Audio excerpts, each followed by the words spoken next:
Okay, we're live. We are live. We are live. Thought that I pressed the wrong button then, but we are live on this fine Friday evening here in the UK. I say that wet and windy. Typical UK weather right now over here.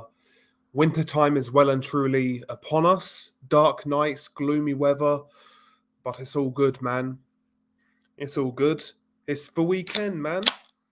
Let's crack open a Stella Artois. Of course, only the finest on this channel. None of these Ponzi drinks down here.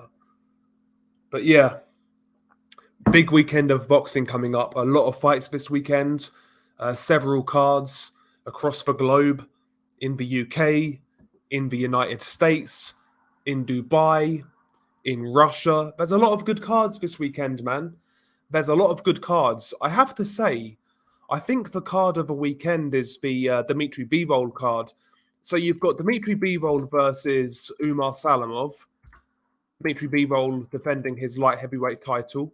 That's a good fight in itself. Salamov is a tall, rangy light heavyweight, carries respectable power, kind of awkward.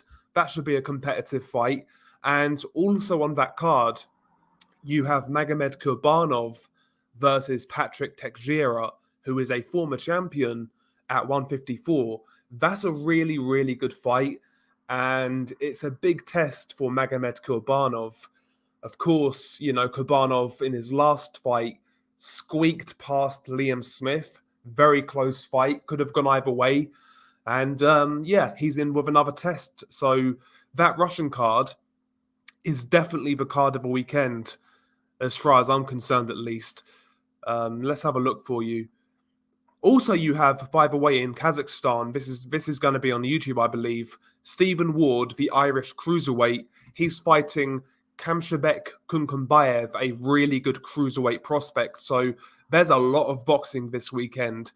There's really too much to discuss, quite frankly. But I think the card of the weekend is the Russian card.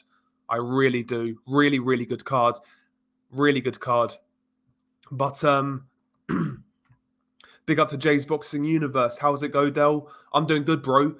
Glad the weekend's here. He says he's got Benn beating Algieri by round 7 to 8. What do you think? I think that's realistic.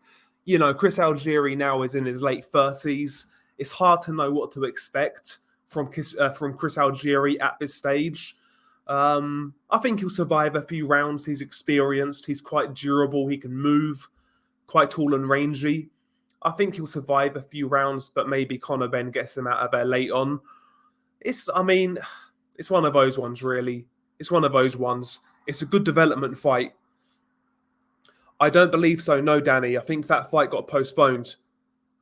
I think somebody got injured or something. But no, I'm pretty sure it's not.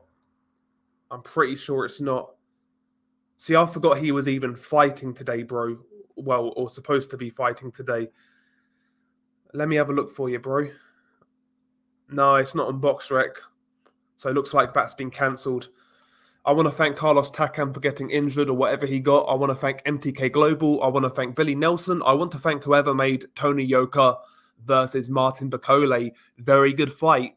15th of January. Good heavyweight fight. Tony Yoka, another little step up for him. Well, the biggest step up so far of his career. I like that fight. I do expect Tony Yoka to win. Tony Yoka's a weird one. I see real talent in Tony Yoka. I think he's got a lot of ability, a lot of potential. But at the same time, I do wonder about his chin and his conditioning in a hard fight. If you watched him in the amateurs, sometimes that's what let him down. So in a 12-round hard pro fight, I do wonder about that.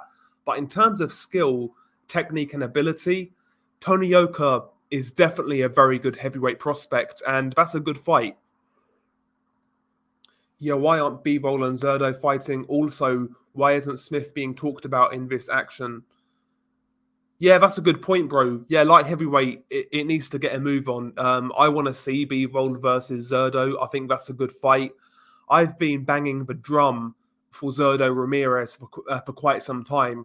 I appreciate his resume isn't deep, but I think he's a good fighter. He's like a 6'2", 6'3" southpaw. He can move nicely. He does all of the basics well. Good jab, good straight left hand.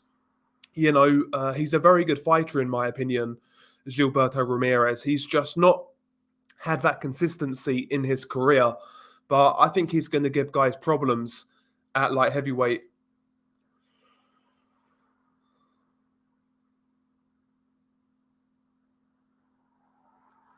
But sorry about that. I'm looking at two different things at once. Yeah, Isaac Chamberlain versus Dylan Prasovic. Prasovic, of course, last fought Lawrence Okole, and he got smashed up.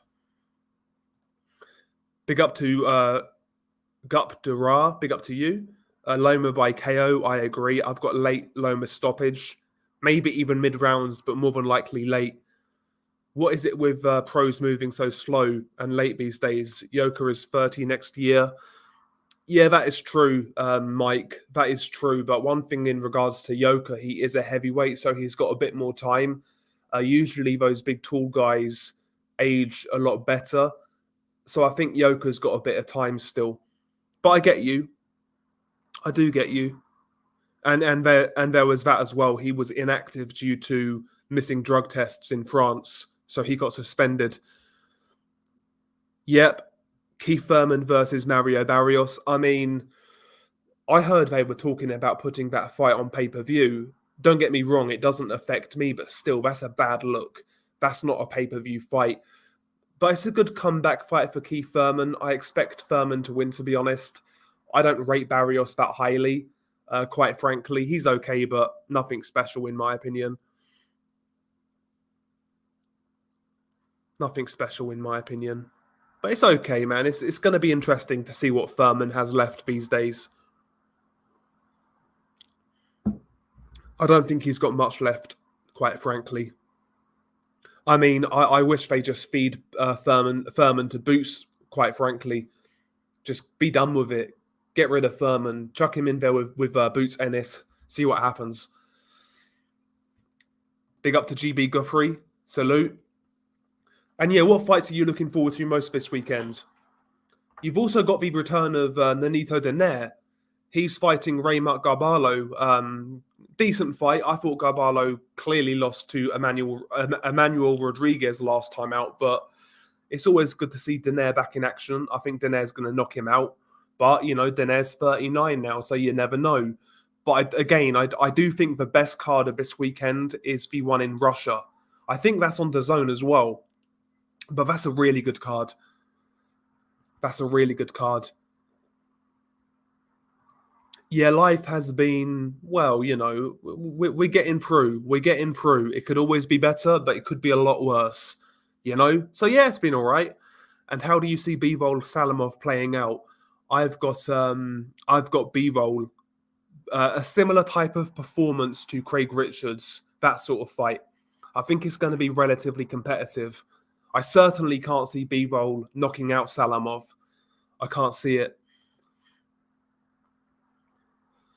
Who's fighting on the Russian card? Oh, yeah, so Bivol versus Salamov, and also Magomed Kurbanov versus Patrick Teixeira. A couple of good fights there. And you've also got Rakhimov on that card coming back. He's in a tune-up fight.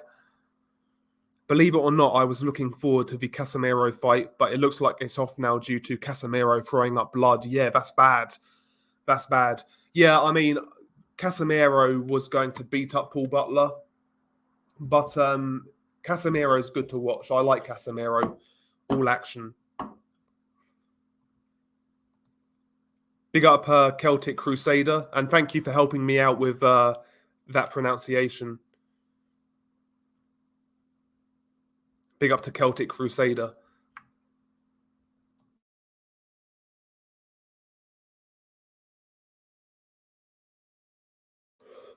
I've been really slack on the boxing coverage. I do apologise, guys. Just been super busy recently. And, you have to prioritise, I guess you would say. But, this weekend, I should really be at home to cover this shit. But I'm out this weekend with the lads, a few drinks and whatnot. So sometimes you gotta let your hair down, kind of thing. So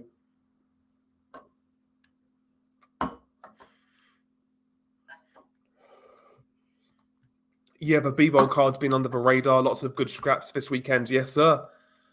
Yes, sir. Yeah, Butler. Yeah, Butler was going to get fucked up. You've also got Sonny Edwards on that card, defending against Jason Mama. I think his name is.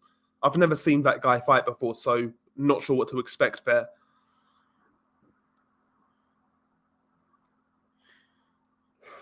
So Salamov is like 6'3" at light heavyweight. Primarily boxes off his jab. He carries decent power in his right hand, and he can mix it up when he wants to.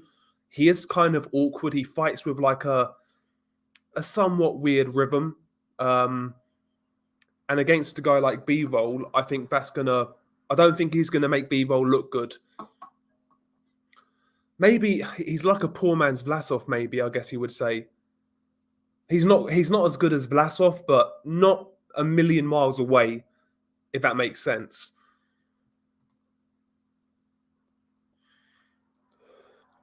Well, he seems to be set on 135, Jay's boxing universe. I mean, it depends on what fights he can get. If he can get that Kambosos fight, stay at 135. But if he can't get Kambosos or anything like that, then yeah, I think Oscar Valdez makes a lot of sense. It basically just depends on what he can get. He just needs to go where the best fights are and where the most makeable fights are. Because Lomachenko is always going to fight the hardest guys. But we can count on that. Yeah, tell me about it, man. But he looks good, though, Celtic Crusader. He does look good. I'm surprised Frank Warren let him go. What is it? Kevin Agyarko. Agyarko. Big up, Del. It's been a while. Out with the lads on the weekly BBW hunt. Yeah, that's it, man. That's it. I'm going to go with a spear and a net. 100%, bro.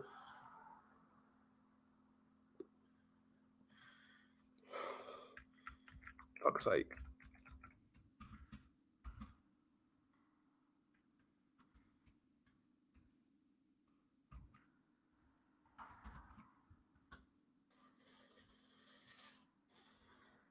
Yeah, I rate Jalalov. 6'7" southpaw, moves really well, carries power.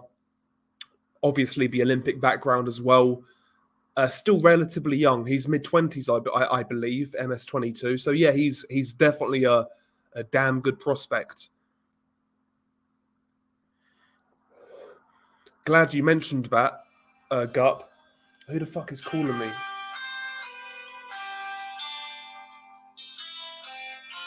Fuck off, man. Would you say Loma is the best in division now? Reckon he'd beat Kambosos easy. Yeah, I still think Lomachenko is the best. Listen, people always hate it when people do this, but when it comes to the Teofimo Lopez fight, I just think, listen, Teo fought a great fight. No doubt about it, but I think he just caught Lomachenko at the opportune time. I genuinely believe that shoulder was injured and it affected his performance. I don't think he beats a fully fit Lomachenko, but it is what it is. So yeah, I still think Loma's the best guy at 135, but you know, hopefully we find out. That's the main thing.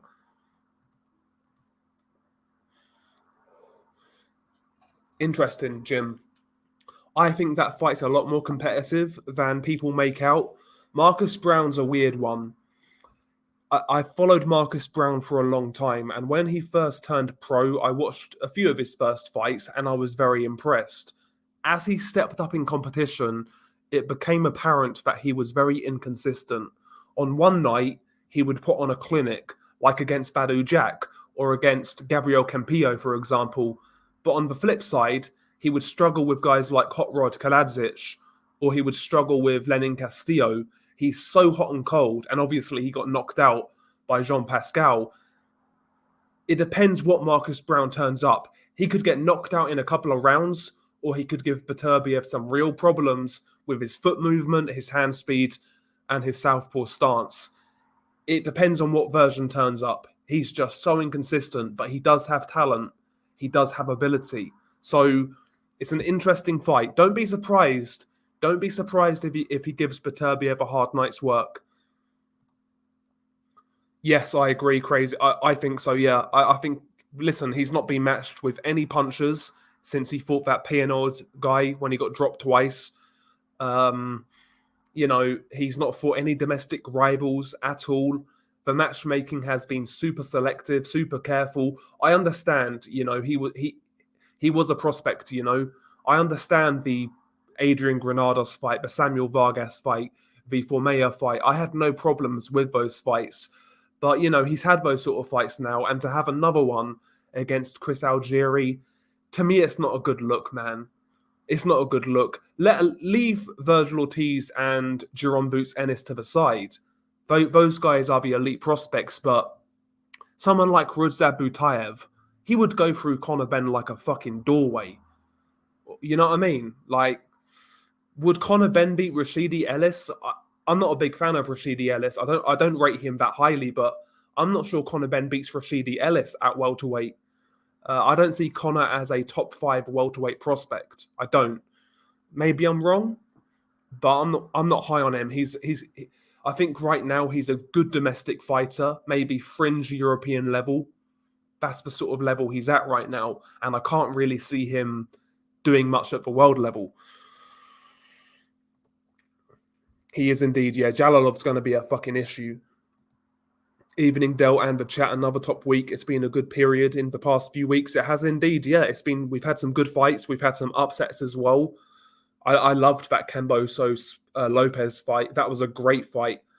Really, really good fight, of course. I liked the Tank Davis Isaac Cruz fight.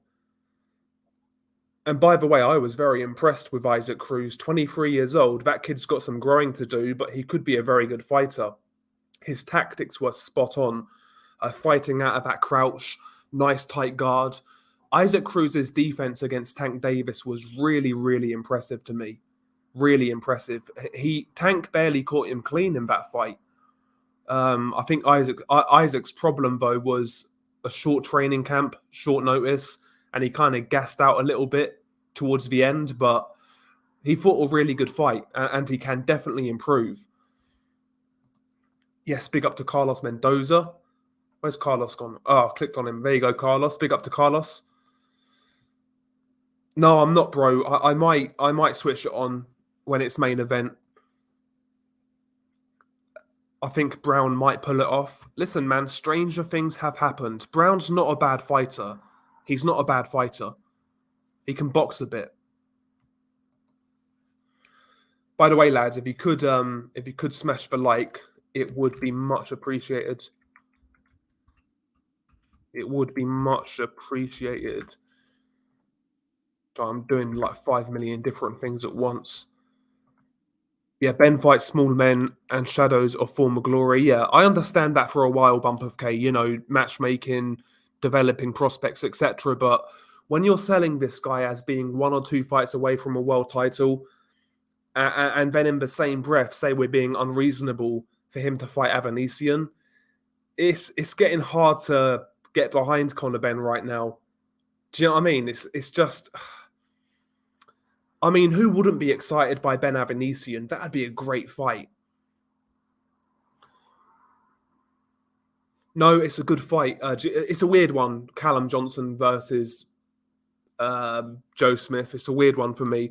The fight itself is good. It's going to be exciting. It's going to be a war. I think Joe Smith wins, to be honest, but it's going to be a war. But my problem is, how Joe Smith has maneuvered himself away from Beterbiev, because these guys fought at a similar time. Joe Smith fought Vlasov and Beterbiev fought Dinez near enough the same sort of time, spring this year. And after that, they were supposed to go in a unification fight, but Joe Smith Jr. made other plans. He was originally going to fight Umar Salamov and then Danny Jacobs. That fell through, and now he's fighting Callum Johnson. It seems like Joe Smith wants no parts of Beterbiev. So, yeah, that's a good fight, but Joe Smith right now, I hope he gets knocked out, to be honest. Hope he gets knocked out, but there you go. Do you think the PBC is going to fold, considering all of the bad pay-per-views they're putting out and the inactivity of their guys? I'm not sure, bro. there has to be a tipping point. I mean, I can't imagine Fox are very happy with PBC. As for Showtime, who knows? Who knows?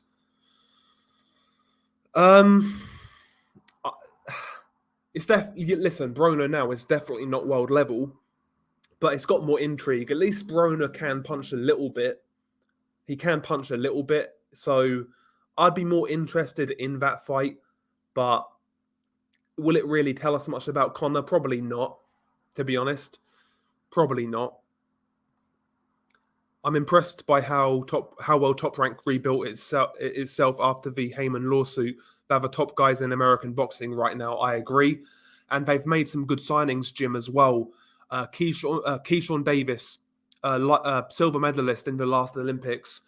In my opinion, he is America's best prospect, and he signed with Top Rank. That's a great signing. They also signed Richard Torres, the super heavyweight silver medalist from America. He's got Hispanic backing as well. So that's another good signing. Top Rank right now are in a really good spot. Really, really good spot. I agree, yeah. I think Brown will start well, crazy D3, and then he'll get caught. Yeah, I agree. Big up to G-Man Boxing. Great channel, and a proper nice guy as well. Big up to G-Man. Yeah, that girl fighting Taylor might be my new favourite female fighter. She's tops, I agree. Very good-looking woman. Very good-looking woman. What's her name? Something Sharapova, isn't it? Firuza Sharapova. She's a good-looking woman. I'll tell you that. She's not a bad-looking woman at all. I'll show you. This is Katie Taylor's next opponent. I'm not a big fan of female boxing, as you know, but this chick caught my eye. This chick definitely caught my eye. Let me show you on the old thingy-majiggy. Let's get rid of Rolly Romero. Fuck off. Right. So yeah, that's Katie Taylor's. Hang on, not Beterbiev. Fuck you know. That's Katie Taylor's next opponent. Far too pretty to be a boxer. Far too pretty to be a boxer.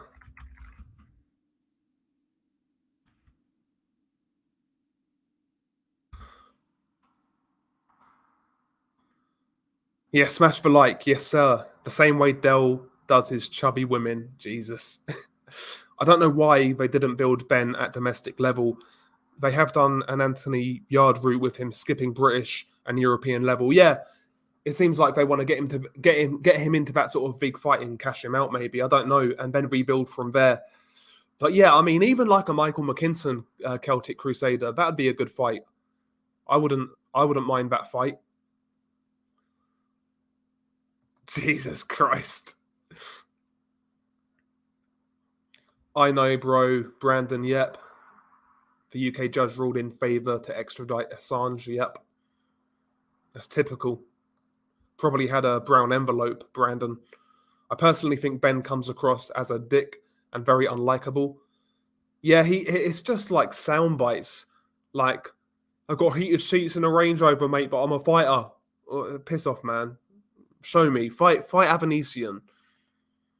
Fight Avanesian. Even fight Michael McKinson. I don't care. Fight somebody with ambition. That's all I'm asking. Doesn't have to be a world level guy. Doesn't have to be Avanesian. Just fight somebody who's not faded and shot. Yep, I agree, Leonardo. Richard Torres is America's first super heavyweight medalist since Riddick Bowe in the Olympics. Plus, he's got Hispanic heritage. He's got an exciting style. If they match him correctly, he could be a very big star. If he can fight in the pros, if he can really fight, he's going to be a big star. I'm telling you. Yeah, she's dank. Yes, sir. Yeah, same bro. Smith ducked Beterbiev and lost against Vlasov on my cards. If Johnson knocks him out of the ring, I won't complain. Great fight while it lasts, though. I agree. Yeah, I'm rooting for Callum Johnson, GB Guthrie, but based on Callum Johnson's last couple of performances, I think Joe's going to knock him out. And by the way, I used to like Joe, but the last few months of his career has really pissed me off. Fire. Facts. Yeah, Tony Blair is lecturing us on COVID and how to stay safe and what needs to be done. You know, the same guy that sent our troops to Iraq where they got killed and God knows how many innocent civilians got killed. This is the guy lecturing us on, you know, what needs to be done about COVID. Okay. It's crazy. So it's Firuza Sharapova or Sharapova, something like that. If that was my girlfriend, I wouldn't let her box. Facts. She is indeed a good-looking woman.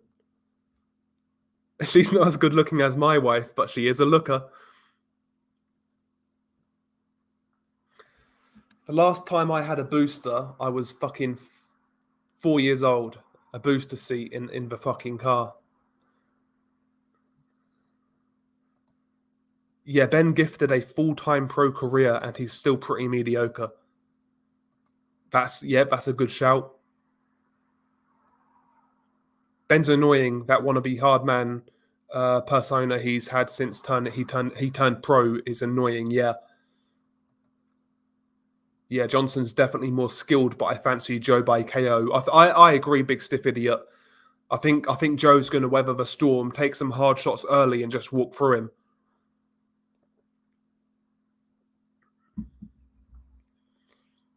Are you serious, Jim? You'd rather hit Bridges? I disagree. I'm not saying I wouldn't, but I disagree. Not sure who Ada Briggs is, but Alicia Baumgartner is nice. Yeah, she's nice. Yeah, Joe doesn't want to go back to the construction site. I don't blame him. Like, manual labour, man, is fucking hard. Like, I've done labouring. I've worked with plumbers. I've done that as well, man. It's not easy.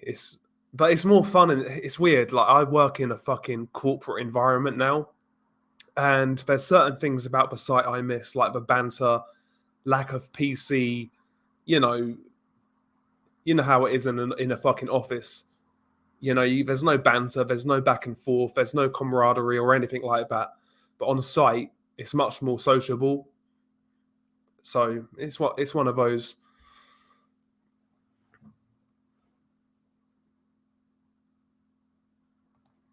Yeah, I get you, G-Man.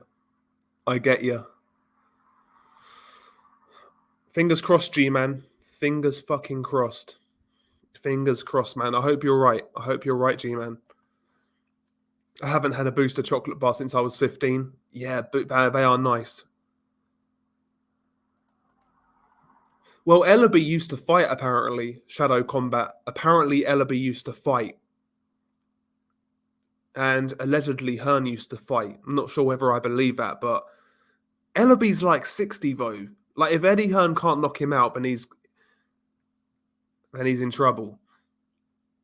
Yeah, what Yard is potentially one fight away from a world title. Eddie's still got Boatsi fighting Journeyman. Yep. I'll tell you what, we can question the matchmaking for Yard on the way up, but Frank Warren has done a great job. He's done a great job with Anthony Yard. Made him a lot of money in that Kovalev fight. Had those 2 domestic fights with Lyndon Arthur, and now he's in a great position again. And I was happy for Anthony Yard as well, that he beat Arthur. Arthur, after he won that first fight, he kind of got on my nerves. Always so negative, like so dour, so miserable. And he's got a negative style as well. So I'm glad Yard beat him. I know Yard's been through a lot recently, so I'm glad he won. And Yard's more exciting, so... Yeah, Connor's so desperate to be his dad, it's pathetic, yeah. Barcelona and Arsenal fans are the most depressed fans in the world. Barca got eliminated, which as a Madrid fan is funny. You support Madrid, Brandon?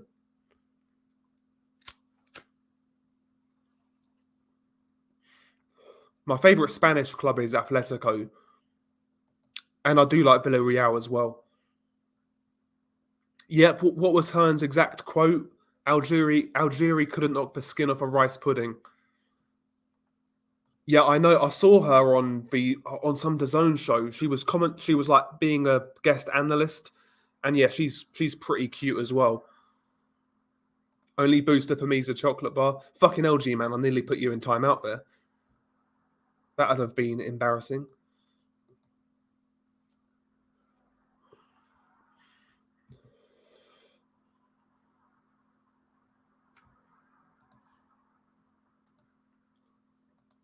There was a French woman boxer that killed her husband a while back. That's really messed up, but she was pretty hot from what I remember. Oh, yeah, I know who you're talking about. I forget her name, but she fought on a couple of UK shows. I remember. Eddie Hills gets B-hopped in 1 round. It's a hard one. I think Garn is more skilled. He's more agile, but if he gets caught, he's getting knocked out. A lot of people are picking Garn to win that fight. That's what I think, G-Man. That's what I was speculating as well. I think they said, do you know what? We're going to hold him back for a little bit. That's a dangerous fucking fight. I was surprised that was even fucking announced. I thought it was too good to be true at the time.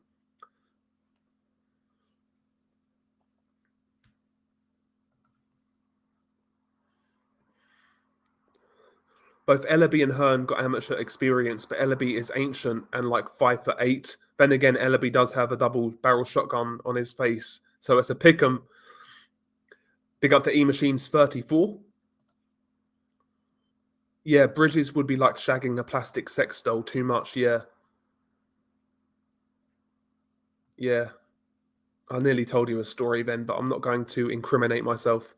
Thanks to AFL TV, I fucking love it when Arsenal lose. Yep, me too.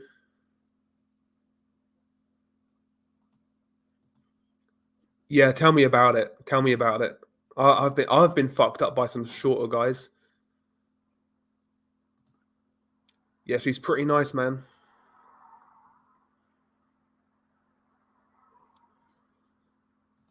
Okay, so your dad's a Madrid fan as well. I've noticed that actually, like Hispanic people, like in America and like Mexico, etc., they tend to gravitate towards Madrid more so than Barcelona. It's like it's the same thing with like English teams. Like they tend to gravitate towards like United and Liverpool more so.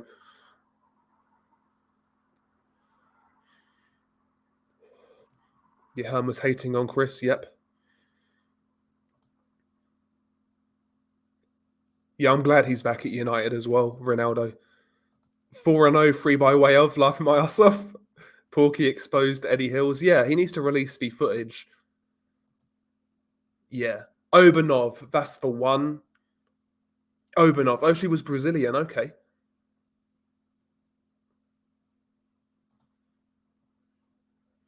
Cheyenne Hansen.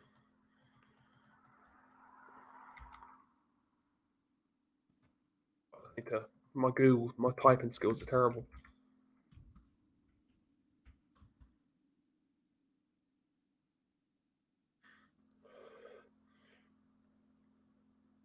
Oh yeah, there's that picture of her with her eye fucked up. G-Man, Jesus, that's a bad injury. Fucking hell.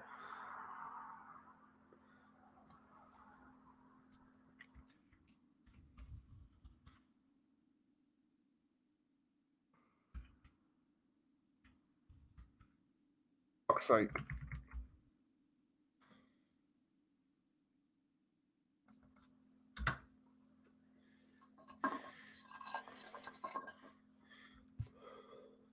Trying to do like 5 things at once. What do you guys think of Crawford signing with Mayweather? Do you think it would be a good move? No, maybe actually, because he would be affiliated with PBC, and that's where the fights are. So I don't see why not. I can't really see it happening. It's because of Hugo Sanchez and Chicharito. Yep. Yeah, Chicharito was a fucking G. I like Chicharito when he played for us, United. Chicharito was he was a great impact sub. If you needed a goal, bring on Chicharito. I know a person from India and he supports Man United. The Premier League is big in India. Yeah, the Premier League's big in like in India, Pakistan, and like even Asia in general. It's big all over the world. The Premier League. Yeah, Salah right now is best player in the Premier League, no doubt about it. Best in the Premier League, arguably the best in the world right now. I mean, I'd probably take Salah now over Ronaldo and Messi, to be honest, considering where those guys are at in their careers. Like Salah, listen, I don't like Liverpool, but Salah's a great player, tremendous player.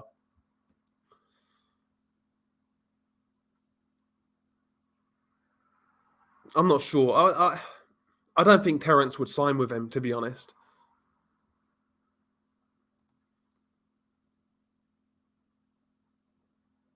Don't you think it's embarrassing for a man to get beat up by his female partner, fight it or not? Yeah, it definitely.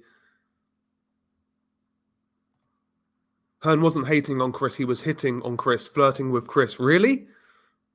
Yeah, Eddie Hearn's a weirdo, man. Who have you got? Chisora or Parker? I picked Parker first time on points, but I felt he lost. I'm going to pick Parker again on points. And I need to make a prediction for that fight. I've just been so fucking like busy with shit. And it's not only that, like work's been super draining. So when I get home, just finding it super hard to be motivated to fucking make videos, even for the fucking second channel. Just been finding it super hard. I mean, listen, he's a puncher. He's big. He can hit. He hits relatively hard. So yeah, he's a live underdog. But stylistically, I think Loma is going to easily get under his punches and dog him out. Really, but you know, Comey's a good, honest pro. But I think Loma's going to fuck him up. I don't think I would pay for Spence Crawford at this point. Spence is damaged goods and gets blown out, in my opinion. I'm not sure, man. I'd rather see Spence take one fight before that fight just to see where he's at. But we'll see. No, I don't think so, no. No, I take Ronaldo and Messi. Ronaldinho was great, don't get me wrong, but I'll take Messi and Ronaldo. No way, no. He's a good player, Grealish, but no. If Bud fails to sign with PBC, how do we spin this to blame Heyman? Well, that's the only viable place for him to go. If he doesn't, then you have to question Terence Crawford. I mean, where else is he going to go? If he goes to DAZN, yeah, he can fight Virgil, but that's really it. I'm not sure with Terence, man. I'm not sure. He had it good with Top Rank. He had it very good. Like he was overpaid, man, for all of his fights. $3.5 million guarantee. And what he got over $6 million to fight Sean Porter. I mean, I doubt the pay-per-view covered that. Like Bob lost a lot of money on Crawford, while Crawford was fighting subpar competition for the most part. So I don't know, man. I think he might be difficult to deal with, Terence Crawford. He's going to want some big money. Who was more overhyped in the UK? Amir Khan, David Price, or Tony Bellend? David Price in terms of pure hype, because he never done anything. Like, say what you want about Amir Khan, but like in 2010, 2011, he went on a good little run where he beat like Marcus Maidana, Zab Judah, you know, Paulie Malignaggi, Kotelnik, who arguably beat Alexander back then. Like, Khan went on a good run and he was fighting away from home. So I can't say Khan. Like, Bellew overachieved, really. So I'll say David Price. Yeah, I agree, man. I still think Lomachenko's the best guy at lightweight right now. I think, like I said earlier, I think Teofimo just caught him at the opportune time.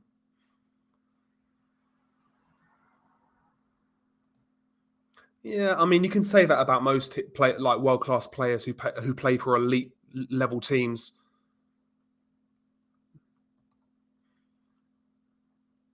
You think a regular 160-pound guy, non-pro fighter, could take a 120-pound female pro? Yeah, exactly. Yeah, 100%. Pretty much, bro. Yeah. To be honest, bro, Gary Taylor, I wasn't really watching it. I was doing God knows what. I don't know what I was doing, but I was like, I was in and out. I was in and out. Yeah, Khan went on a good run, to be fair to him. Khan had a good run. Yeah, Mbappe, I don't think being at PSG done his development any good. It's like an easy fucking league. Like, so for me, Erling Haaland is clear of Mbappe right now. I think Haaland is the best like under 22, under 23 player in the world right now. Haaland will be that guy, 100%. Like once Messi and Ronaldo go, I think Haaland's going to be the face of football. Basically, he's ridiculously good. I think Cambosos is the best guy at 135 in terms of how healthy he is out at the weight. He's got a reliable chin, decent power, good defense, and got balls of steel. Yeah, I can see like you've got to rank Cambosos number one, and he is he's a top fighter. But I think head to head with Lomachenko, I think Lomachenko tunes him up. I really do. I really do. It's weird, because Teofimo beat Loma, and I don't think Loma. Well, I know what I saw. Lomachenko wasn't at his best due to that injury. And funnily enough, it's kind of karma in a way because Teo said no to a rematch with Loma, and then Teo fights Cambosos. And to me, Teo looked clearly compromised. I do believe what the doctor came out with. Teo didn't look right in that fight, so it's kind of funny how he lost his title, but it is what it is, man. It is what it is. I think that fight. Listen, Cambosos is good, but I think that fight flattered Cambosos. I really do. Maybe I'm wrong. Maybe Cambosos goes on to beat Devin Haney, Lomachenko, Tank Davis. Maybe I'm wrong, but I don't see it. I don't see it. I was a fan of the pre-Dig Pick Khan, the top 5 KO highlight reel. Yeah, for me, though, the Bradis Prescott knockout was still my favourite. It's still my favourite. The first time it happened, you always remember your first time, but it was just for commentary when Khan got flattened by Prescott. He came in as a complete unknown, just some Colombian puncher nobody heard of, and he fucking flattened him in one round. Khan laying in the corner trying to get up. It's hilarious stuff, man. Yeah, I've got Loma number one. In terms of skill anyway, in terms of ability. I mean, there is a difference between there's a difference between an excuse and a reason. Like I do believe both of those injuries, or I think they were legit. Yeah, but the Prescott KO was hilarious. I also enjoyed the Danny Garcia KO as well. Like people made out like Danny Garcia was losing every single second of every single round, but yeah, he was losing, but he was finding the body, he was lowering Khan's hands, and he was getting closer and closer with that left hook. It was always a matter of time. Like Danny Garcia set up that left hook really well against Amir Khan. Yeah, Mbappe's like Tank Davis. Like Tank, Mbappe looks good when he plays in League One, which is a farmers league. Tank looks good when he fights bums.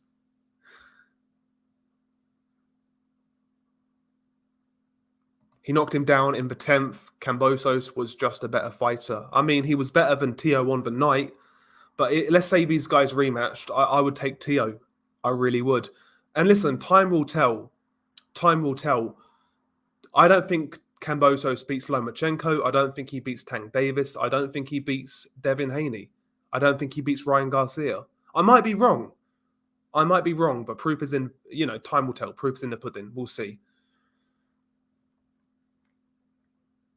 We'll see. I don't know, man. If Kome can land some good shots early, Lomachenko may need to respect that power. Maybe. But I think Kome needs, like you said, Kome needs to start well early on. He needs to land something of significance early on Lomachenko. If he doesn't, he's fucked. He's fucked.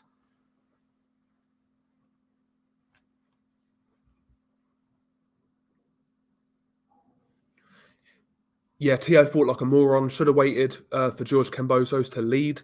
Teo beats him for me too. Yeah, in the rematch. Yeah, I agree. And it kind of confirmed my suspicions on Lopez which is why I made like Devin Haney a favourite over Lopez. You know, I felt Devin had a great chance because Devin's not going to hold his feet and trade. He's going to make Teo take the lead. He's going to take the back foot. And I was never convinced Teo was that sort of fighter. Teo likes it when a guy's coming onto him. And yeah, you know, I think Teo would struggle with Haney. But in a rematch, I think Teo can adjust to Kambosos. I don't think Kambosos is that special. I really don't. He's good. Don't get me wrong. He's good. But I don't think he's special.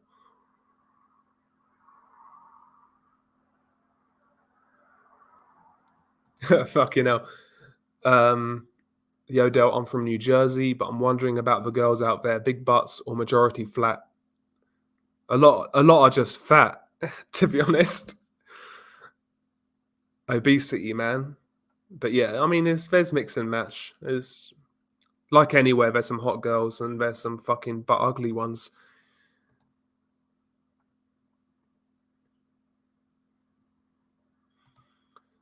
Yeah, he is a good sized lightweight, yeah. It doesn't look like he's cutting too much weight.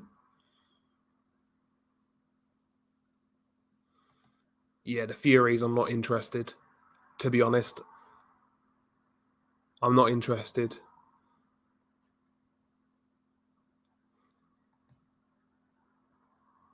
That is true, Leonardo, but when it comes to football, I don't think international tournaments are really all that relevant when it comes to determining how great a player is. Do you know what I mean? Like Pele, let's say you put Pele in the Peru team, he'd never have a World Cup, but he'd still be the same player, still be a great player. You know, club football is where it's at. Club football is the highest standard. So I think that's how you should judge a player, not on who's won World Cups and who's won Euros. Yeah, it's an accolade. It's something to add to their case, but it's not the be-all and end-all. Teo Senior receiving Trainer of the Year is the biggest farce, laugh out loud. Jerry Gamesh masterminded that Lomachenko fight. Senior fired him to steal the credit. He's a hack, I agree. And yeah, I think Jerry Gamesh, that was a big mistake, getting rid of him. Big mistake.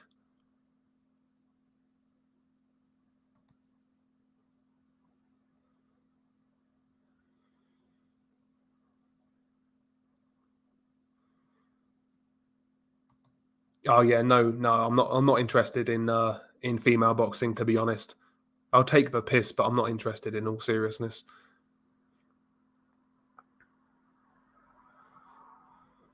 Yeah, if Kambosos has to be the aggressor against the likes of Davis, Haney, and Lomachenko, he's fucked, in my opinion. He's got good timing for counters, but not much else I can see. Yeah. I do. Yeah, I think it will happen. It's the only real fight for Tyson Fury right now. Usyk is tied up with Joshua. White is pretty much the biggest fight available. It'll do big numbers in the UK. It'll sell out a stadium. It'll do big numbers on pay-per-view. And listen, I'm not a big fan of White. I don't rate him that highly, but he is a top 10 heavyweight, so you know, it makes sense. Who else can he fight? Yeah, Gary Russell's annual fight. I take Russell still. I think Magsayo, he's a good fighter, good pressure fighter, hits pretty hard, but I think Gary Russell should be able to offset him. But it's a good fight. It's a good fight.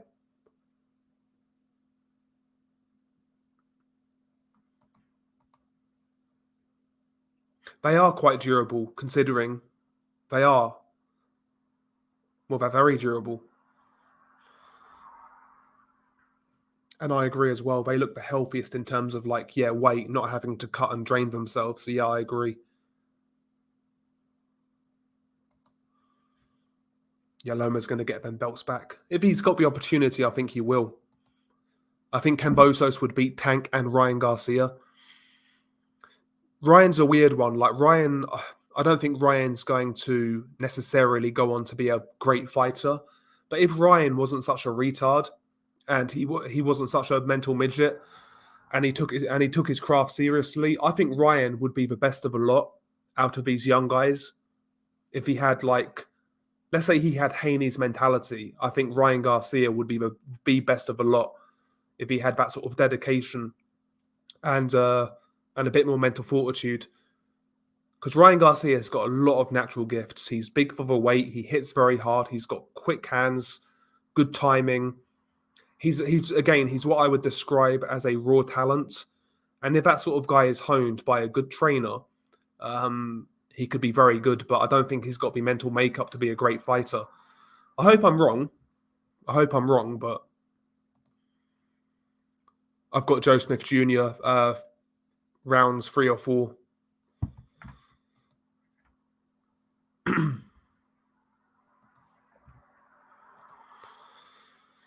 I'd say it's real. Who would turn down $1 million to fight a YouTuber? Or what is it, $1.5 million? Yeah, exactly. If like Ryan Garcia had Kambosos' mental strength and his work rate, yeah, his dedication to the sport, Ryan Garcia would be the best out of these young guys. No doubt in my mind. Yeah, Haney couldn't knock the skin off a rice pudding. Neither am I. 4 jesters. Can't see it, big boys boxing. Salamov is tall, he's rangy, he's got a decent chin, he can be somewhat awkward. I don't think so. I think Bivol wins on points, but he won't look great in my opinion. If Bivol does a real number on him, I'll be very impressed. Salamov can fight. He can fight. Yeah, exactly. Ain't no 4 kings. Yeah, Dillian White becoming lineal heavyweight champion would be hilarious, to be honest. I'm here for it. I think it'll be an alright fight, Fury and White. Especially this version of Fury, who's not quite as light on his feet, much more flat-footed. I think it's a much better fight now. Let's say it was Fury from 2015. I think he plays with White. Absolutely plays with him. But this version of Fury, I think it might be a bit fun. It could be entertaining, yeah. Portugal. I would say Portugal.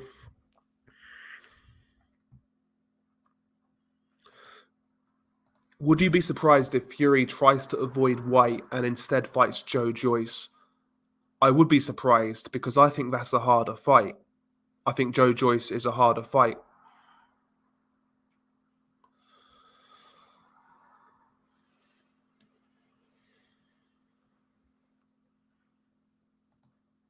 Yeah, exactly. How does boxing give Teofimo Fighter of the Year while acting like Lomachenko's irrelevant, incoherent? Yeah, I mean, even now, like you don't hear you don't hear Lomachenko's name get mentioned for the Kambosos fight. It's all Haney, Tank Davis, even Ryan Garcia more so.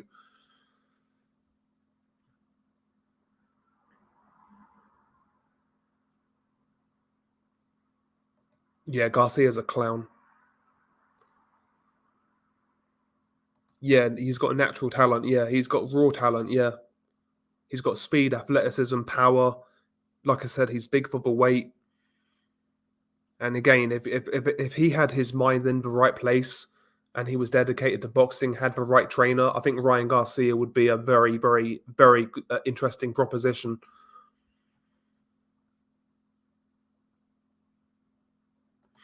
To be fair to Haney, I don't think Haney's looked good in his last couple of fights. He looks very vulnerable. But I've managed to watch his last couple of fights without being bored. His last couple of fights have been okay, to be fair.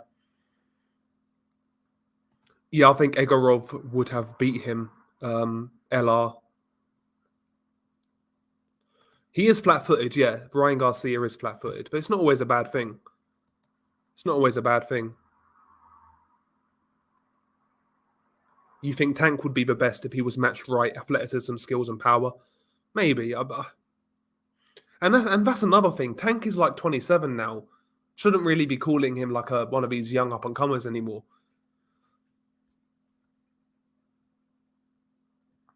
Yeah, I heard he was coughing up blood, which is worrying. I see Kambosos dogging Haney down. He looks like he struggles to make 135. Yeah. Mauricio Sulaiman said that Haney, I think it was was it Linares? I think he said he weighed in at 154 on fight night or something like that. It's ridiculous. Like he is huge at lightweight. And he does look depleted now.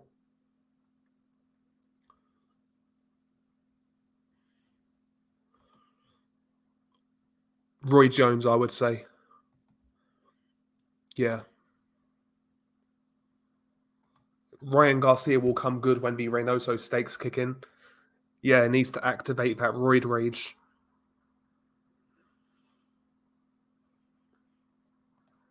Will Thurman finally get a KO against Barrios, or will he be too shot?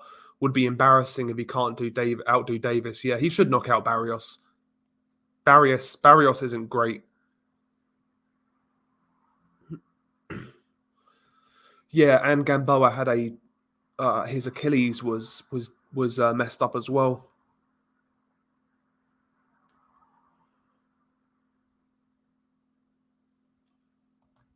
I wouldn't be surprised, man. I heard rumors Casemiro angered Heyman by talking too much and being too difficult. I wouldn't be surprised. But I was kind of on his side with the whole Daenerys thing. And, Daenerys requesting 24/7, was it 24/7 VADA testing? When all Casemiro needed to do was sign up to the clean boxing program, which he was already signed up for, and Daenerys required additional testing. I don't think it should be on any fighter to request that sort of thing. That should be fully independent. No fighter should have the power to implement certain drug testing on a fight. So I was with Team Casemiro on that one. Rachel is a pretty woman, but I want to see less of her when it comes to boxing and getting in the way. Nah, if Keith has anything left, he'll beat Barrios. 159, Haney. Jesus fucking Christ. 24 pounds over lightweight. Fucking hell.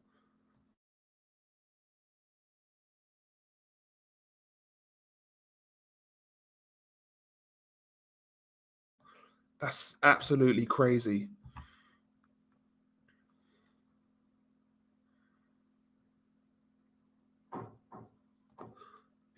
That's the thing, though. Like, people assume any other footwork, if you're not dancing and flicking the jab and, looking slick, quote unquote, anything other than that is bad footwork.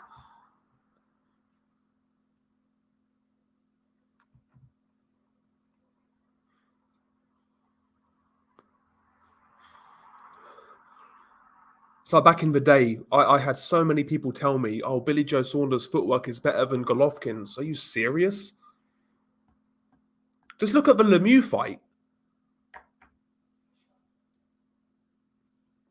And how anybody can watch those two fights and tell me Billy Joe's got better footwork is beyond me. He's got quicker feet, but he's not got better footwork.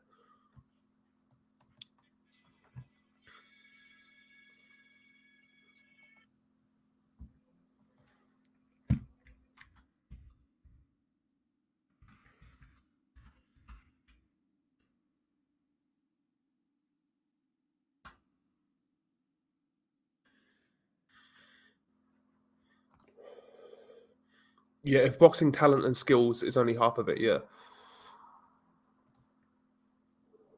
I think they should ban the weight bullying. Yeah, Diego gets some good insights, actually. He gets some good insights. He talks to a lot of guys. Cool dude as well, Diego. Haney's going to get lit up at 140, no chance at the top. Prograis, Ramirez, and the other punchers would walk him down. Yeah, I mean, your chin can get better when you move up if you're that drained. Maybe he takes the punches a bit better, but his power is always going to be lacking. It just doesn't seem like that sort of guy.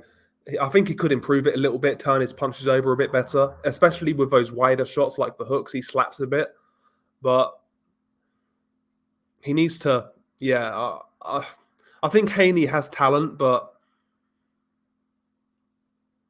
honestly, I think Haney holding a title now it's just come too early. I think he needs to really. I think he needed a few more fights to develop outside of being a champion, and learn his craft kind of thing.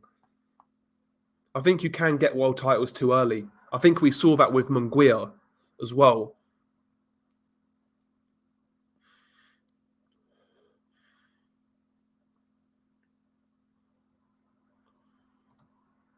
Bandito told me Casemiro would be stripped almost 2 months ago. Conspiracy theory, though. Yeah, exactly. Rachel Denaire, Nanito's wife, she was slandering Casemiro. Like I wouldn't take a fight if I was fighting a dude and he said, "Oh, you've got to adhere to the drug testing, but I want to use." I wouldn't sign to that. I would sign whatever I had to, like what is mandated, like the clean boxing program. Fair enough. That's independent. That is what it is. But I wouldn't sign up to anything additional requested by the other fighter. No way. How people can't see that's a potential conflict of interest, I'll never know. It's like the whole Floyd and USADA thing. Oh, Floyd is cleaning up boxing. Don't people see it was a problem that Floyd was basically in USADA's pocket? Like he was the guy pushing them, like putting their name out there. And people thought that was okay for him to request those guys to test his fights. It's a bit. It should never be down to the individual, like an individual fighter.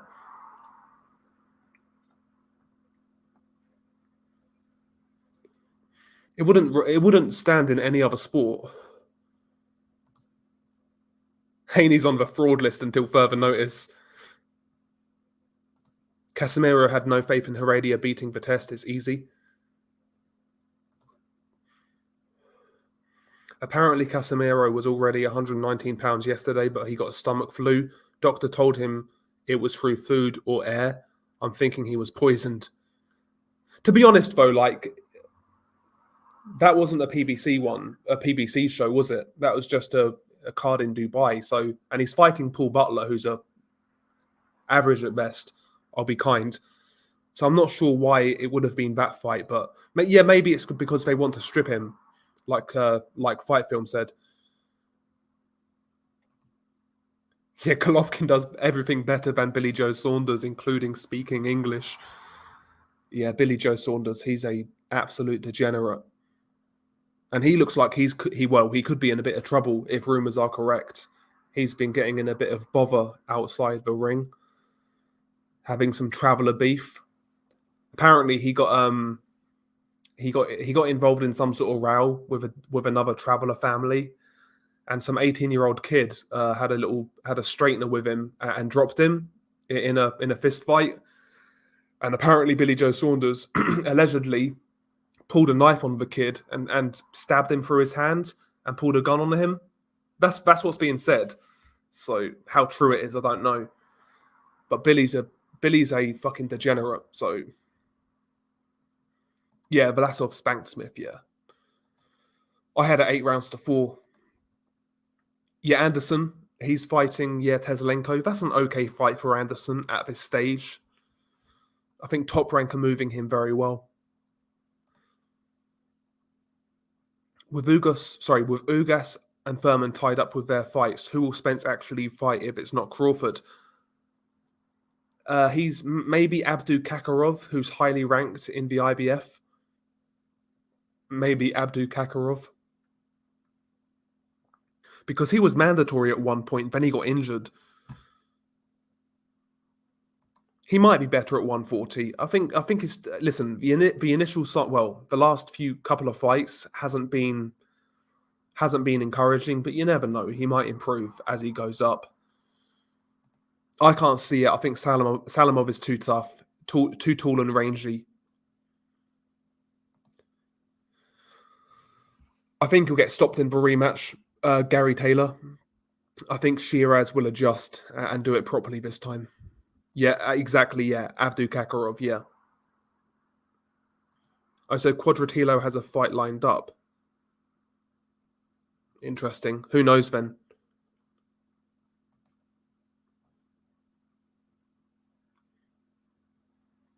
Yeah, Jojo was definitely getting to Haney, to the body. He also hurt him to the head as well late on with an overhand left. When Devin's in the exchanges, he looks very vulnerable.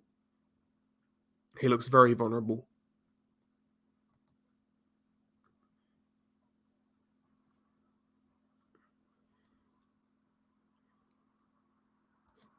I didn't see the fight. Never saw it. Yeah, Schaefer's Probellum and Danair gets a cut. Butler is easy work for Danair. So hang on. Has Casemiro been officially stripped? Has he been officially stripped yet? Because that would be fucking horrible. Oh my god, he's Paul Butler. So hang on, Paul Butler, who was gonna fight Casemiro, is now fighting Joseph Agbeko. If fucking hell, Agbeko, that's a blast from the past. Joseph Agbeko is 44 years old and he's the replacement. Hang on, this can't be for a world title, for a vacant world title.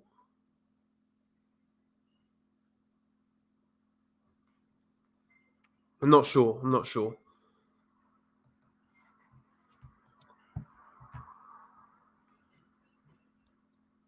Apparently, he's not been stripped yet.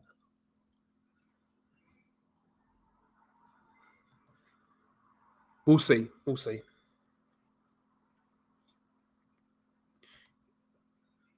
I think Eddie takes care of Leonard Ellaby. Thoughts on Sven Ottke? Why is he hated by the Western boxing scene?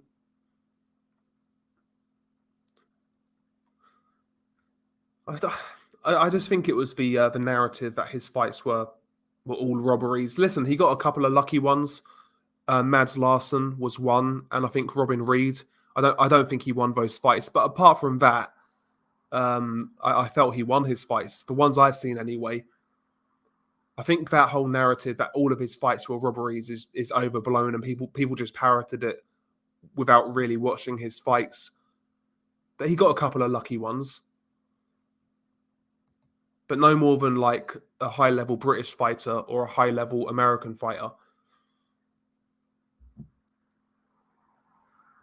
That's going to be the thing, isn't it? When he gets caught, when he gets banged on that chin, that'll be the test.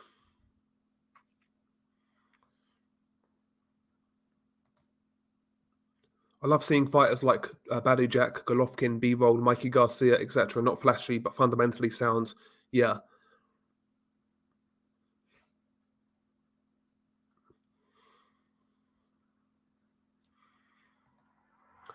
I mean, it depends, Papagai. If that fight gets rescheduled straight away, then I'll say, yeah, it's genuine injury. But if Boatsi goes a different route, then I would say it's a duck. We'll have to see.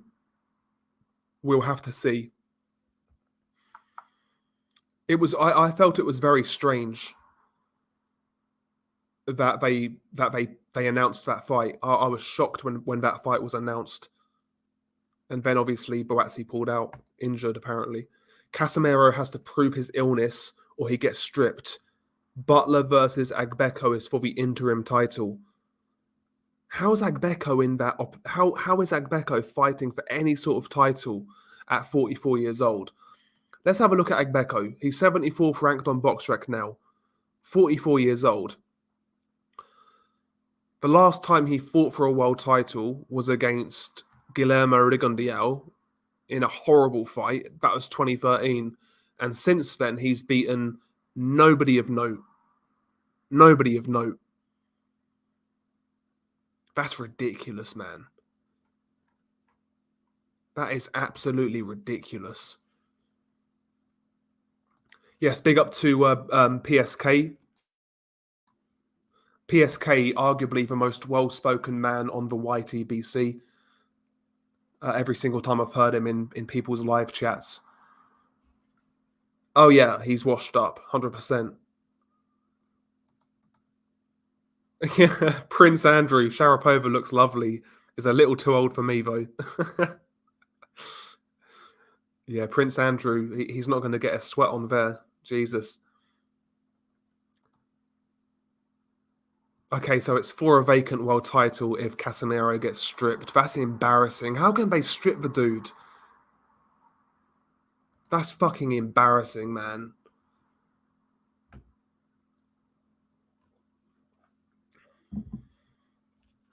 Hopefully not.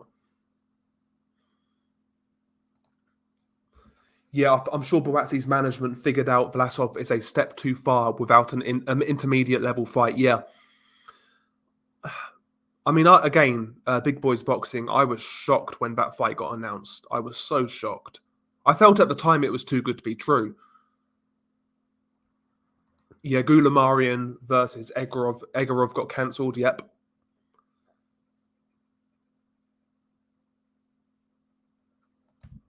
Yeah, exactly. Nobody really paid him any mind outside of Europe. Yeah, I agree. He'll take care of Teslenko. Exactly, yeah. They didn't reschedule the Vlasov fight, so that says enough. Yeah, that's what I'm saying, Duck. Let's say Buatsi's next opponent is Vlasov, then yeah, it's not a duck, but we'll see. I know Vlasov's fighting soon. He's fighting at some point this month in a tune-up fight, so we'll see.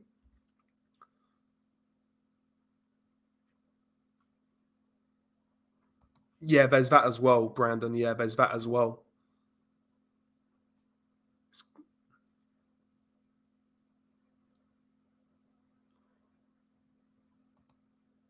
Yeah, Danny Williams, Konstantin Erich. Was that where his promoter tried to get the bell to ring early or something like that?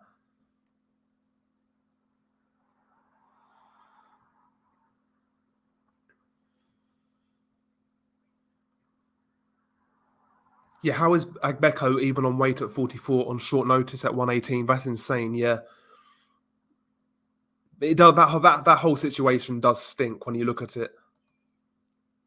I can't see Buatsi fighting Vlasov anytime soon. Such a massive step up, and Vlasov is a cruiser who can somehow make 175. Yeah, Vlasov is huge.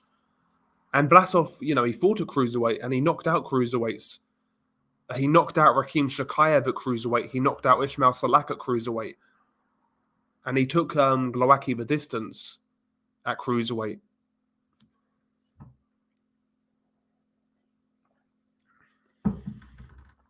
To make things even more strange, Agbeko had been in Dubai for a week and made weight earlier today, already before Casemiro fight was officially cancelled.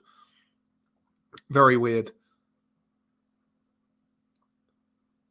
Very weird.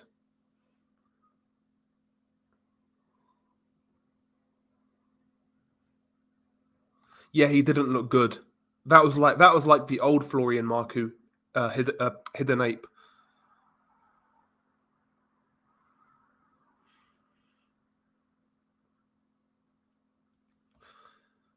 I assumed it was on IFL TV, Londoner in the sticks. Usually those sort of Dubai cards are on IFL. No. It's on Box Nation. It's on Box Nation. It's on Box Nation. They still exist. Yeah, there you go, Box Nation. Again, we'll see MS22 if that fight gets rescheduled.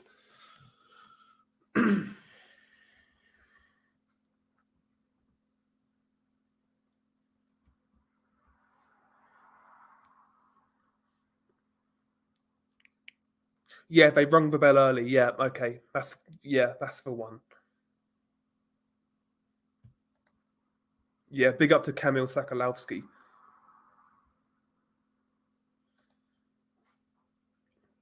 Yeah.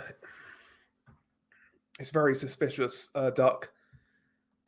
It's very suspicious. And like Casemiro is a good champion as well, man. He fights anybody, anywhere, anytime. Do you know what I mean? So it's kind of fucked up. It's kind of fucked up. And especially to fucking have that as the replacement as well. It's embarrassing. Paul Butler, who shouldn't be fighting for a title anyway. How has that clown got a title shot? Paul Butler. Who was the last guy he beat of note? Couldn't even tell you. Couldn't even tell you. Fucking embarrassing. That's boxing for you, though.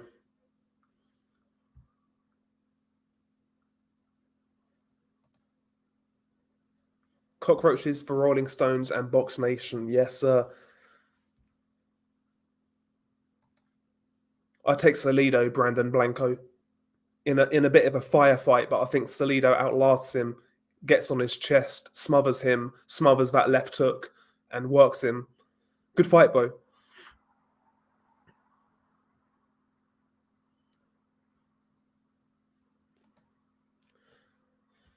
Yard v Boatsi, who would you favour? See, that's a tremendous fight. And that fight should really be happening. That's a great fucking fight. Yard's got more experience now at this point in the pros. I think Boatsi's more technically sound, no doubt about it, but, you know, Yard's a strong old boy, and he can punch. I think that's a shootout. I really do. I think that's a bit of a shootout. I'll probably favour Boatsi, but it's a great fight. I think I'd root for Yard. Yard's grown on me for some reason. I don't mind Anthony Yard. Like, he seems like a respectful guy outside the ring. He doesn't really talk shit. He's a bit cocky, but he's not. It's more tongue-in-cheek kind of thing. And I don't dislike Boatsi either, but his career has just been frustrating. So I think I'll root for Yard. Fuck it.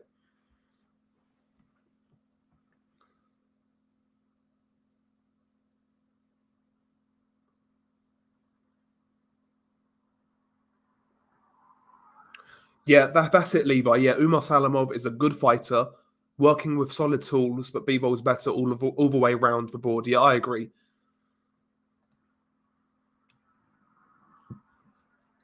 That's the shit WBO rankings, Del. They're trying to frame it as Casemiro had trouble making weight.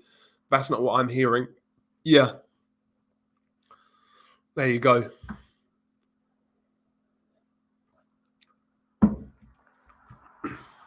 Not sure. It used to be what was Warren's partner's name? Oh, what's the guy's name?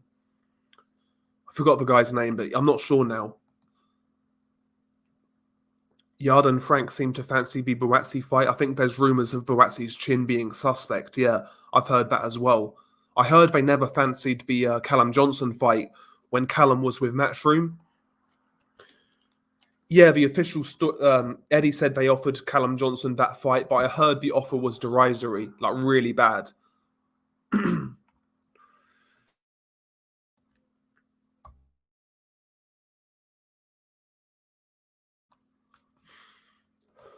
Parker on points. Parker on points, Levi. I'm an absolute beast. Fuck you. I think he's genuinely injured, Levi. Why would you turn down why would you fake out fighting a YouTuber for $1 million? I think he's genuinely injured. I don't think he'll beat Eubank Jr. anyway, Levi. Yeah, he signed to Sky Sports, Shadow Combat. He signed with Sky Sports.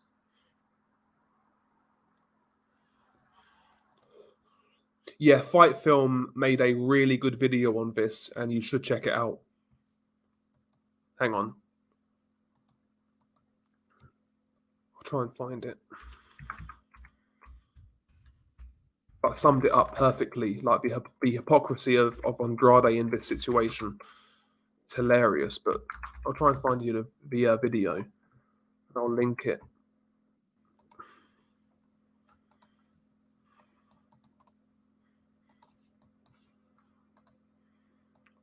Can't fucking type. There you go.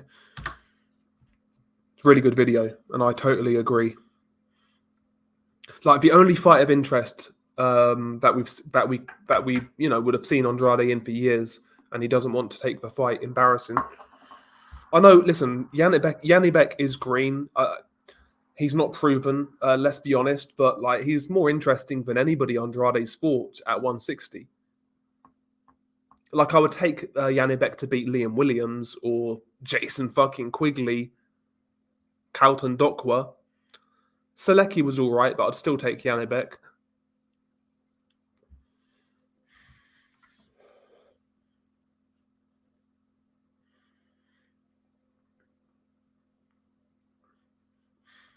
Yeah, that's a good fight, Levi. That is a good fight. Jesus Christ, it's getting annoying, but sorry, it's getting annoying now with boxing fans just saying every injury is a duck. Laugh out loud. It has to make sense. Ducking Paul Butler or Jake Paul. Come on, yeah, exactly.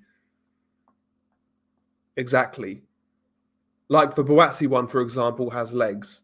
It came just after Kid Galahad got iced by Kiko.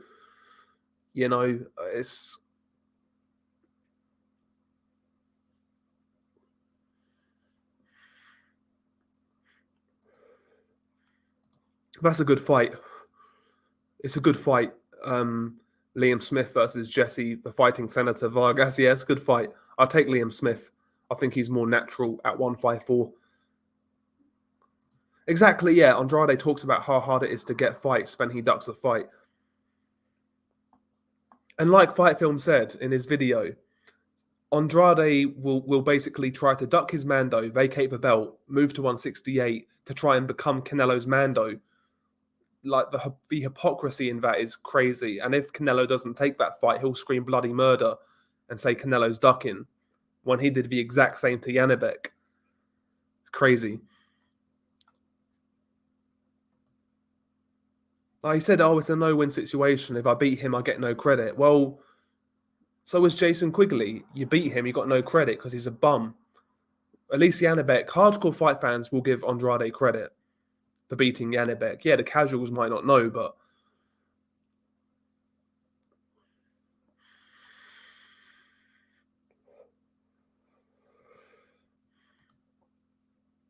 yeah, Dene ducked Casemiro. Casemiro ducked me. I'm undisputed.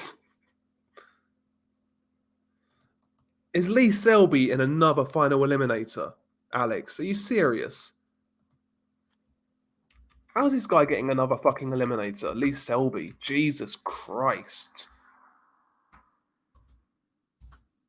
What is wrong with boxing? How is he getting another eliminator?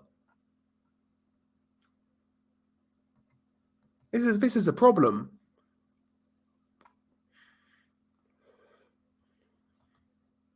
Danny Jacobs moving to 175. The PBC guy said potential opponents are Jean Pascal or Hot Rod Kaladzic.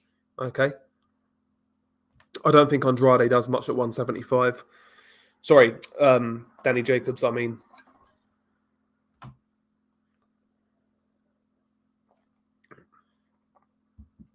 Yeah, Zach Parker's all right, but not at that level.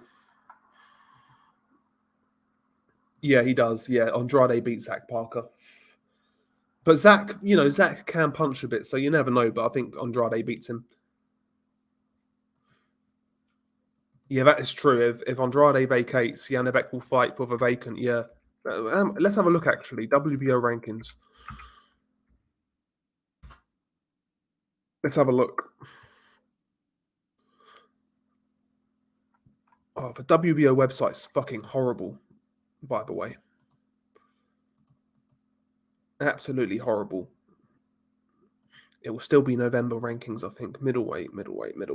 So if Andrade vacates, who would... I think they would order Janibek versus Munguia, because Munguia's number 1, Janibek's number 2. But having said that, Munguia turned down, I'm sure he turned down the Andrade fight, so it might be Janibek versus Falcao.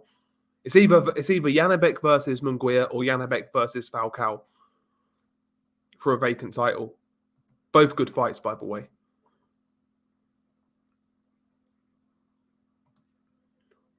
Aaron Herrera versus Raul Hinajosa. The worst stoppage in boxing, in your opinion? The one that pissed me off the most was actually Froch Groves, I would say. I'd say Froch Groves.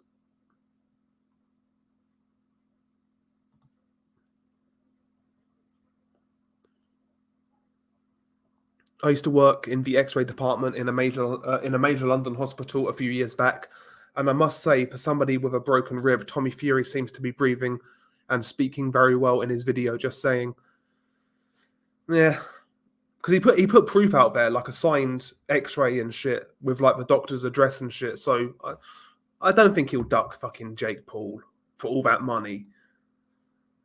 Yeah, he did. Yeah, he did. He did. Lee Selby did better than Teofimo against Kambosos. Arguably, yeah. Lee Selby has had more eliminators than a 1980s Arnie film.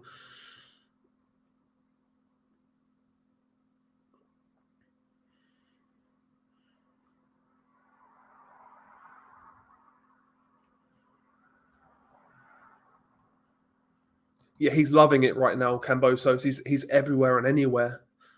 He was on Joe Rogan the other day.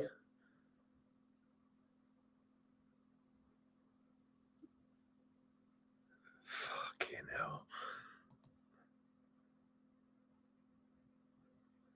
Yeah, I think Lee kept a top 5 ranking after Kambosos and Cruz, plus another one turned down the eliminator. Okay. I just don't understand how he's kept that ranking.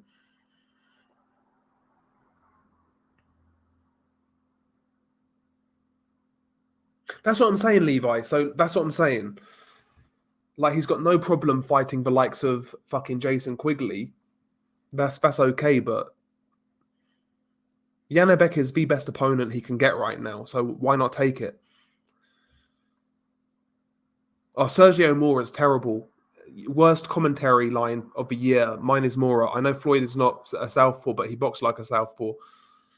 Yeah, the guy Sergio Mora is terrible. Chris Mannix is bad as well, but the whole DAZN crew are terrible. Absolutely awful. That's one thing that they need to get sorted. That their commentary is, I would say, the DAZN's commentary across the board, both UK and USA, is the worst in the sport. Absolutely awful. Absolutely awful.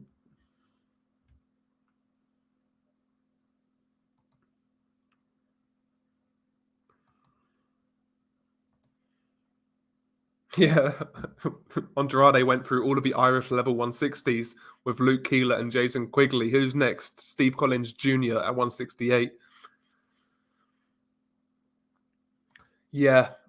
Yep. Same. Crotch Groves was jarring when I saw it live. Arguably ruined Groves' career trajectory.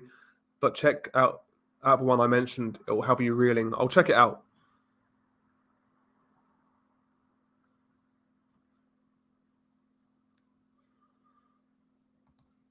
Not sure why Andrade is thinking about moving up right now. I would pick him to beat Janabek. So would I. I think he beats Janabek, but it's a risky, dangerous fight. That's why he doesn't want to take it. While at the same time he's moaning about being ducked. And even the Andrade fans are fucking they're fucking backing Andrade in this situation. I think what it is, yeah, some fight fans, I think they like to gravitate behind a fighter who's got this there's a narrative surrounding them that they're being ducked, they're being avoided. And I think fight fans love to get behind a guy like that. For some reason. They just like that for some reason. I don't know why. They like that. They like to parrot that narrative. It gets them off for some reason. I don't know why. Nobody's avoided. No, I mean, Andrade, listen, he could fight Janabek right now. He ducked Jamel Charlo years ago, back in like 2013, 2014. That fight got signed, and then Andrade pulled out, saying he wasn't getting enough money. So Andrade's had opportunities, man. The guy just he doesn't want to do any heavy lifting, basically, Andrade. A completely just fucking unremarkable fighter.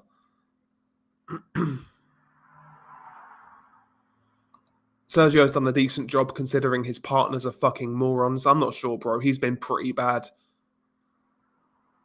I don't like Jim Lampley. I'll be honest. I'm not a fan of Jim Lampley. I like Larry Merchant. I like Larry and Manny Stewart in the old HBO days. Lampley was okay, but as the years passed, I felt he got worse and worse. And Max Kellerman, fuck me, he was awful.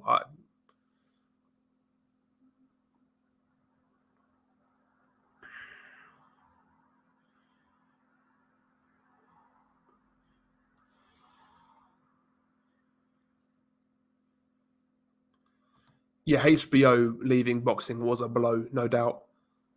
Like when you as a UK fan, when I used to stay up to watch fights, I still do obviously, but staying up to watch a HBO fight, it just felt that much bigger.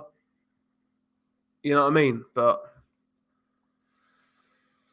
he'll beat he'll beat Prasevich. Prasevich isn't anything special. He should knock him out as well.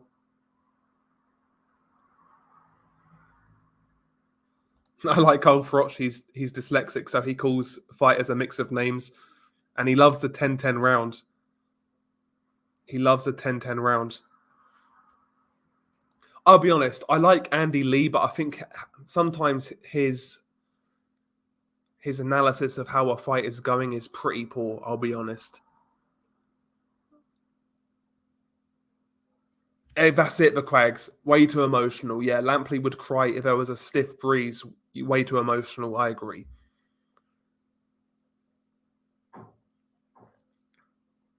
See, for me, Larry Merchant, for example, he kind of... A commentary team, for me, should be 3 or 4 people. And Larry Merchant was the guy who... He spoke when it was needed. He never overdid it or liked the sound of his own voice. But when he spoke, you listened, kind of thing. And he always came out with great lines. He was a great post-fight interviewer as well. Not scared to ask fighters hard questions and questions that fans wanted to be asked. So Larry Merchant was great. Manny Stewart was great as well. I felt Roy Jones was okay as well, to be honest.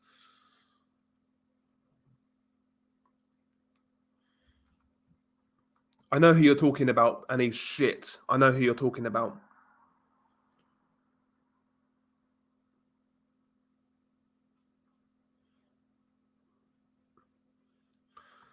Mauro Ranallo. Ronaldo's okay as a color. Is it a color commentator? Like the hype man. He's decent at that. He's the hype man. You don't expect any technical insight from Mauro Ranallo. He does his job quite well as being the hype man. But Showtime in that Tank Davis Isaac Cruz fight were awful in terms of commentary. They gave Isaac Cruz no credit whatsoever, especially for his defense. He was catching so many shots on gloves, and the commentary were calling it like it was landing. They were awful. Like, since Paulie Malignaggi's left Showtime or got sacked, they've gone down the drain. Al Bernstein now is terrible. I used to like Al Bernstein, but he's terrible now. Abner Mares, I think it is. He's not great either. Showtime are shit now. Showtime are shit. Yeah, Max Kellerman's a fucking arsehole. Dickhead, man. He's one of those guys, man. Just he's where he is purely because of nepotism. I don't think he's particularly great at his job. He'll just spin the narrative that the broadcaster wants to put out there, kind of thing. You know what I mean? He's not great at all. He's pretty shit. Actually, he's pretty shit.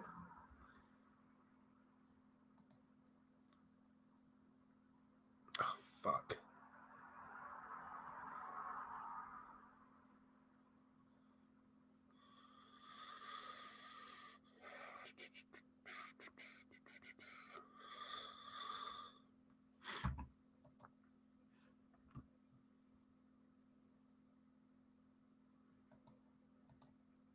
Yeah, I'd agree. Yeah, Grisham.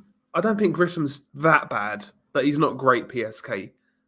He's not that bad, but he's not. Yeah, he's not great, but he's not that bad.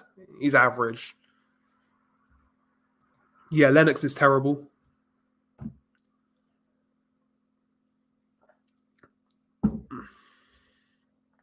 Yeah, I saw it. PSK. Paulie was saying, "I'll release the emails," whatever that was alluding to. Yeah, I saw it. I saw it. Paulie was good. He was a good commentator for the most part. Probably the best fighter commentator I've heard, you know?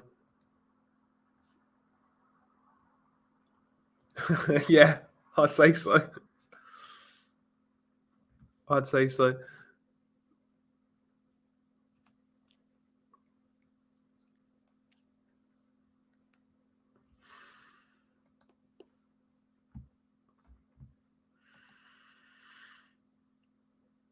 Jesus.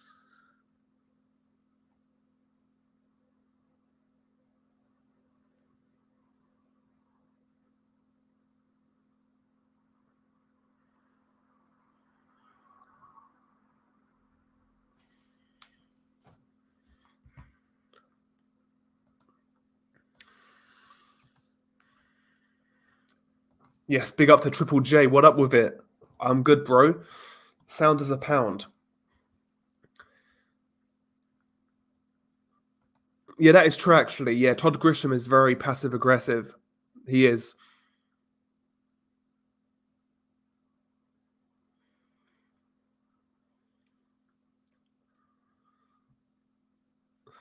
Anyway, guys, I'm going to wrap this one up. I need to get something to eat, man. So, yeah, hopefully you guys enjoy the fights this weekend. Some good fights to look forward to, actually. So, yeah, man, enjoy your weekend. Stay safe. Look after yourselves.